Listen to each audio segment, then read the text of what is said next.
키워드로 살펴보는 법률 용어풀이 법용이 시간으로 문을 열어보겠습니다.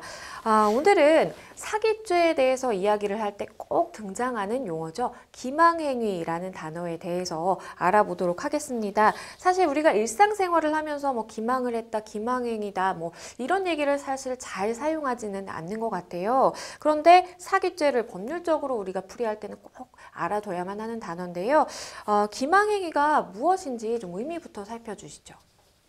예, 기망행위는 이제 한자입니다. 그래서 좀 한자라서 좀 어려울 수가 있지만 쉽게 우리말로 표현하면 이제 속인다, 그렇죠. 속이다, 뭐 이런 뜻으로 볼 수가 있습니다. 법률적으로 말씀드리면 허위 사실을 말하거나 그다음에 진실된 사실을 은폐해서 상대방을 착오에 빠지게 하는 행위를 말합니다.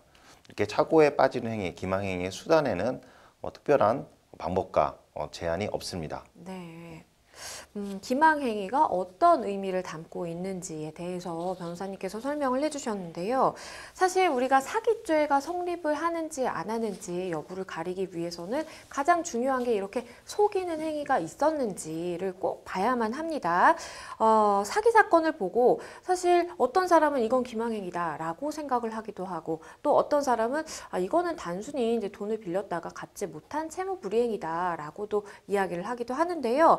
어떻게 좀 이렇게 판단하는 기준이 있을까요? 예, 실제로 자기가 사기를 당했다라고 해서 고소를 했는데 경찰서에서 이거는 단순한 채무 불이행일 수도 있고 아니면 사기일 수도 좀 헷갈린다 이런 경우가 상당히 많이 있습니다. 네. 그래서 보통 고소하시는 분들께서는 돈을 안 갚았으니까 이거 사기 아니냐, 기망행 아니냐 이렇게 주장을 할 수가 있지만은 대법원 판례는 그렇게 되어 있지 않습니다. 제가 예로 차용 사기를 말씀드리겠습니다. 차용 사기, 그러니까 돈을 빌려주는 사기에 대해서 말씀드리는데 차용 당시, 그러니까 돈을 빌려줄 당시 계좌 이체를 하거나 돈을 현금으로 직접 이체하거나 주거나 이때 차용 당시를 기준으로 해서 기망행위를 판단하게 됩니다. 차용 당시에는 자신이 돈을 변제할 능력과 변제할 의사가 충분히 있었는데 그 이후에 차용 이후에 경제적 상황이 바뀔 수가 있죠.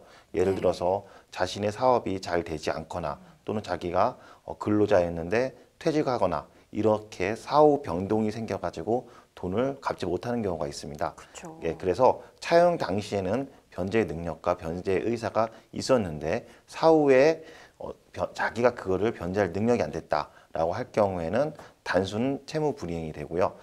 돈을 빌렸을 당시, 차용 당시부터 변제 의사와 변제 능력이 없었다고 하면은 이거는 기망행위로 보고 있습니다. 그래서 돈을 실제적으로 건너간 시점으로 기준으로 해서 그때 당시부터 변제 의사가 있었는지 없었는지에 따라서 기망행위의 존부와 그 다음에 단순 채무 불이행으로 판단 기준이 달라지게 됩니다.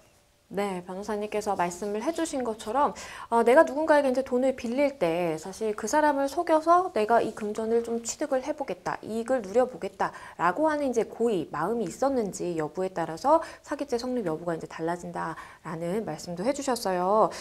그러면 그 외에도 뭐 사기죄 성립을 하는 요건이라든지 우리가 좀 체크해야 되는 부분들이 있을까요?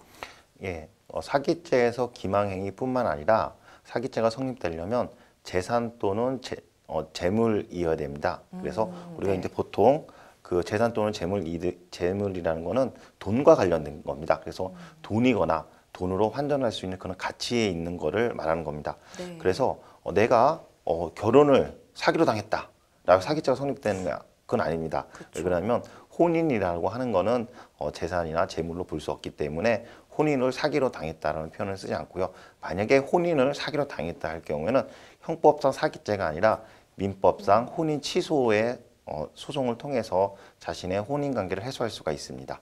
그리고 기망행위로 인해서 피해자가 착오에 빠져야 됩니다. 만약에 원래부터 피해자가 나 속은 거 알고 있었다라고 한 상태에서 돈을 줬다고 하면 피해자가 착오가 없었기 때문에 사기죄가 성립되지 않습니다. 그래서 기망행위뿐만 아니라 재산 또는 재물의 이익과 관련된 것이어야 되고 그 다음에 피해자가 착오가 있어야 됩니다. 네, 변호사님께서 말씀해 주신 것처럼 우리가 흔히들 이제 사용하는 이제 말 중에 뭐 사기 결혼이야라고 이제 이야기들을 하는데 사기 결혼이니까 뭔가 형법상 사기죄와 연관되지 않을까라는 생각들 하실 수 있는데 짚어 주신 것처럼 우리가 어떤 사람에게 속아서 이렇게 결혼을 하게 되는 경우 그런 경우에는 형법상 사기죄와는 법률적으로 해석을 해봤을 때는 완전히 좀 다른 차원의 의미이다라는 점까지 짚어 주셨습니다. 그렇다면 마지막으로 우리 시청자분들이 좀 기망행위에 속아 넘어가지 않으려면 좀 이런 것들은 주의하면 좋겠다라는 점들이 있을까요? 예, 우선 가장 지금 요즘에 뉴스 많이 나오는 게 코인 사기, 그다음에 주식 리딩 사기, 그다음에 네. 이제 골드 사기, 여러 가지 이런 금융 사기들이 많이 있습니다. 이런 특징들이 보통 원금을 보장해주고 월 몇 %씩 또는 연 몇 %씩 수익을 확정적으로 준다.